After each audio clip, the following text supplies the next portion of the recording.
we'll find out how difficult it is. You know, I think our guys have a good understanding of, you know, what they're getting into this week, and obviously Syracuse is off to a great start, undefeated and averaging close to 50 points a game, and you know, create a lot of challenges to you defensively.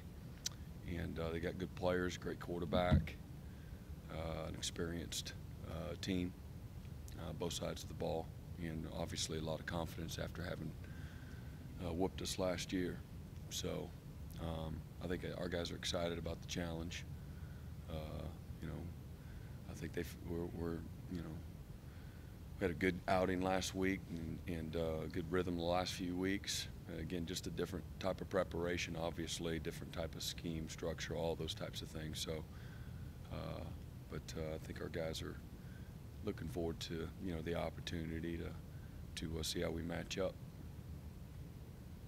What do they do in the passing game that's so difficult for other teams to do? Just, you know, creating a lot of space, and they got good players, a quarterback that knows what to do, so the ball gets there fast.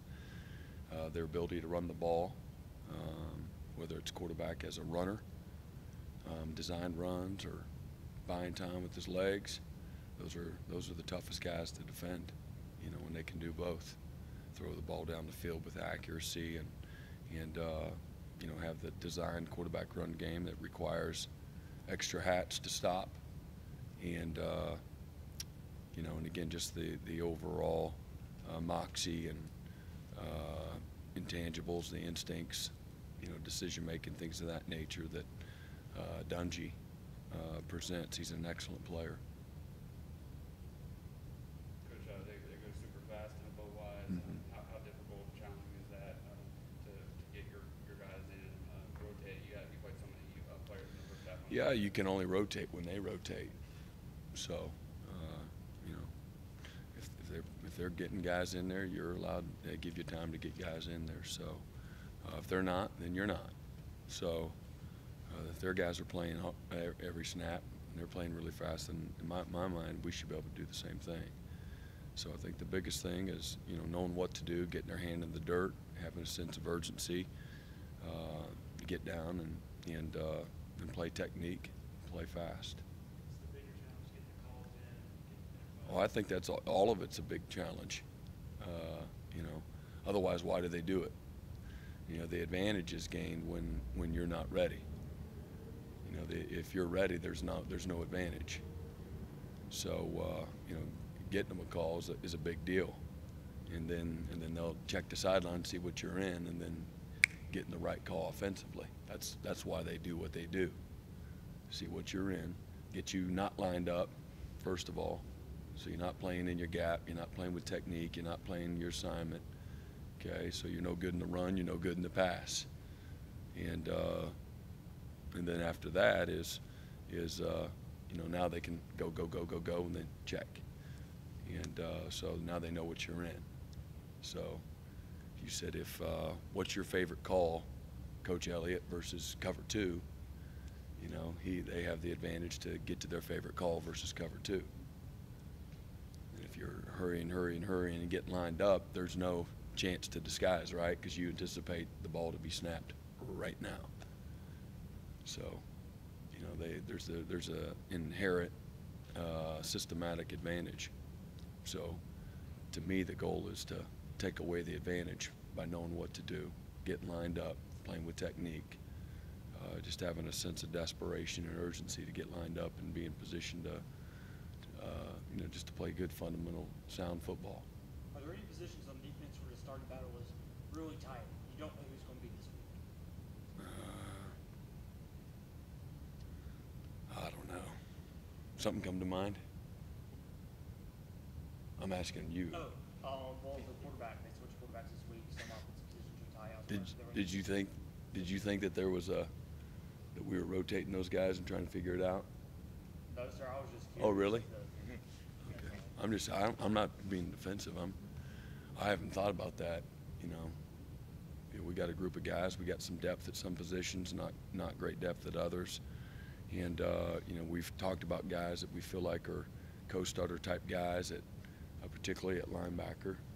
And you know, really that might be the one position. You know, Albert's a quality player. Really, Niles Pinckney's coming along.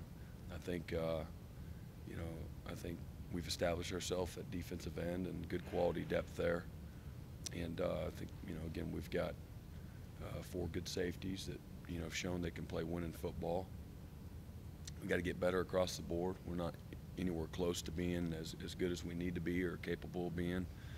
We still got a lot of work to do defensively to be a good unit, and hopefully we can be a consistent unit if we're something. So everybody's evaluated really daily, but I think that we know who are really good players, the guys that have earned the right to be out there all the time, and nobody is. If a guy's loafing or not doing his job, you know, we'll put somebody in there that can or that wants to do it the right way. So I don't think we have the same issue though that maybe they did at quarterback. Do you know yet if you'll get Kendall back this week?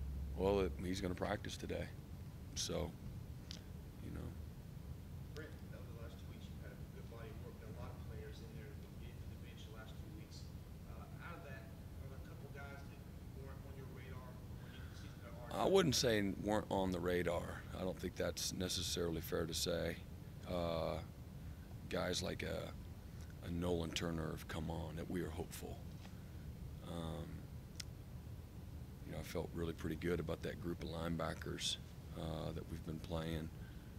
Niles has shown he's gotten better and more trustworthy. You know, obviously Xavier has come on a little bit more. Again, there was a question mark there to some degree, and you know, I think he's a guy that has noticeably, you know, earned the right to play a little bit more and more. Can you go back and show that video of a year ago that he was couldn't get Sure. on when they needed to? Is there any benefit to doing that? I mean, it's all of it. Yeah, it's not just that. To me, it starts with, you know, they run their base play. You know, we got 3 runs on the first drive that we don't fit right, that are basic and fundamental to what we do, and we were lined up. We had plenty of time. We were lined up with our hand in the dirt, with our eyes on our key, and we don't fit the run right. Ran a power and a split flow play and a zone, and they go for 8 and 8 and 7.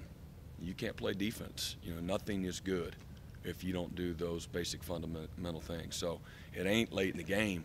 Late in the game is a byproduct of not doing everything else right early in the game, starting with the first drive.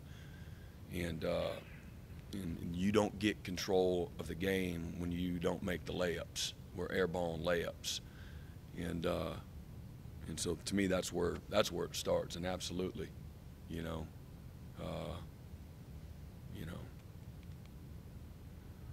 Absolutely, we show it to them.